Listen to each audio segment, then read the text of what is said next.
হ্যাঁ বোন, আমি বেতন পাইছি, পুরো 8,000 টাকাই বেতন পাইছি। 8,000 টাকা বেতন পাইছে? আমার যতটুকু সম্ভব আমি এতটুকুই পারামো। এই কি করতেছিলে তুমি এখানে? আসসালামু আলাইকুম স্যার। ওয়ালাইকুম সালাম। কার সাথে কথা বলতেছিলে? স্যার, আমি বাড়িতে কথা কইতেছিলাম আমার ছোট বোনের সাথে। ও, বেতন পাইছো তুমি? স্যার, বেতন পাইছি। কত টাকা বেতন পাইছো? স্যার, আমার 8,000 টাকা স্যালারি, আমি 8,000 টাকা পুরোটাই পাইছি। 8,000 টাকা স্যালারি পাইছো? আচ্ছা ঠিক আছে, তোমার স্যালারির টাকাগুলো আমাকে দাও।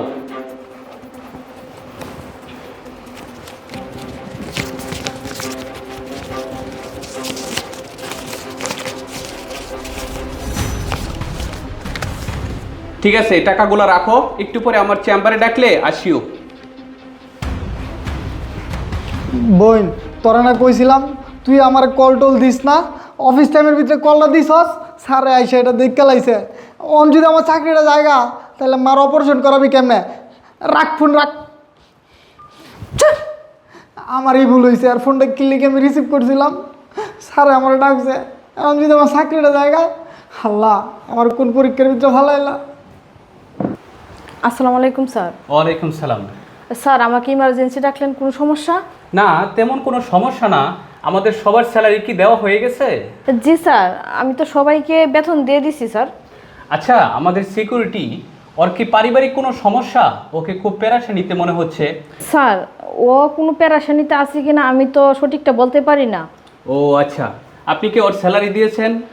হ্যাঁ স্যার, আমি স্যালারি দিয়ে দিছি। ওকে। এই জনি, ভিতরে আসো তো।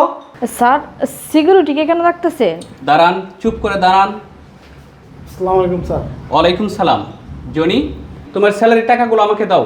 স্যার, সিকিউরিটির স্যালারি দিয়ে আপনি কি করবেন? ও হচ্ছে গরিব মানুষ।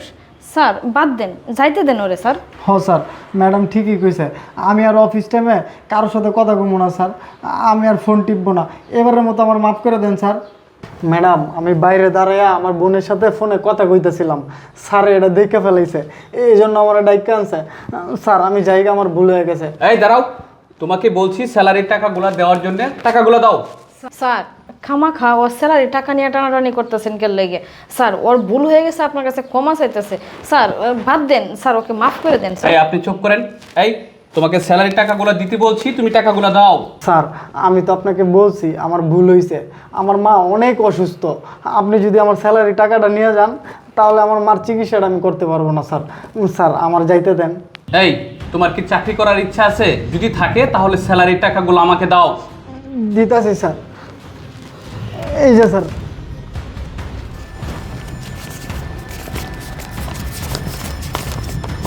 আচ্ছা জনি, তুমি আমাকে একটা কথা বলো তো, তোমার স্যালারি কত টাকা? স্যার আমি তো আপনাকে আগেই বলছি আমার 8,000 টাকা স্যালারি স্যার। এই ছোটো লোকের বাচ্চা, তোর 8,000 টাকা স্যালারি মানে তোর তো 15,000 টাকা স্যালারি, তাহলে 8,000 টাকা স্যালারি কিভাবে হলো? আল্লাহ ম্যাডাম, আপনি এটা কি কইতাছেন? আমি এই কোম্পানিতে 1 বছর ধরে চাকরি করি, আমার 1 বছর ধরে 8,000 টাকা করে দিতেছেন, আর আজকে আপনি কইতাছেন আমার 15,000 টাকা স্যালারি। আল্লাহ ম্যাডাম, মিছা কথা কইেন না ম্যাডাম। স্যার, এই ছোটো লোকের বাচ্চার কথা না আপনি একদম বিশ্বাস করবেন না। আমি ওকে 15,000 টাকা স্যালারি দিতেছি, আর সে আপনার কাছে বলতেছে 8,000 টাকা স্যালারি দিচ্ছে। না স্যার, ওর কথা আপনি বিশ্বাসই করবেন না।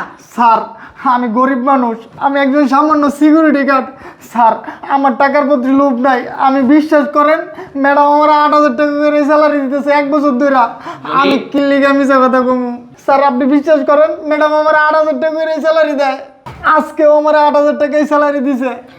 স্যার বিশ্বাস করেন, আমি ওরা 8,000 টাকা সকালবেলা স্যালারি দিছি ঠিকই, কিন্তু আমার মনে পড়ছে স্যার, ও কয়েকদিন আগে আমার কাছ থেকে 7,000 টাকা হাওলাত নিছিল, এই জন্য স্যার আমি 8,000 টাকা আজকে ওরা স্যালারি দিছি। আর আপনি ওর কথা বিশ্বাস করেন না স্যার। ম্যাডাম আপনি এটা কি কইতেছেন?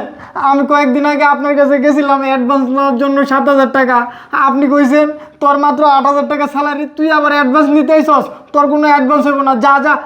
আপনি আমার দূর দূর করে তাড়ায় দিছেন, আর আজকে কইতেছেন আপনার কাছে আমি অ্যাডভান্স নিছি। ম্যাডাম আপনি মিছা কথা কইেন না, আপনারও একদিন মরতে হইব।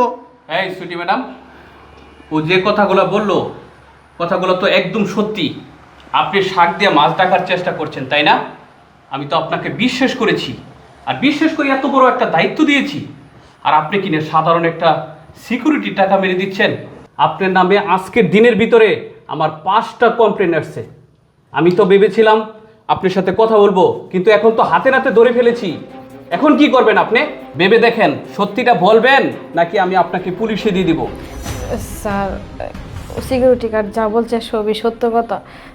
আমার স্যার ভুল হয়ে গেছে স্যার, আমাকে এবার মতো মাফ করে দেন। আমি আর স্যার কোনোদিন এরকম কাজ করব না স্যার। আর সবার টাকা স্যার আমি রিটার্ন করে দিব স্যার। হ্যাঁ, টাকা তো অবশ্যই বুঝিয়ে দিবেন। যার যেখান থেকে যত টাকা নিয়েছেন সবার টাকা বুঝিয়ে দিবেন। শুনেন, আমি আপনাকে পুলিশে দিতাম, কেন দিচ্ছি না জানেন? আমার কোম্পানির রেপুটেশন নষ্ট হবে।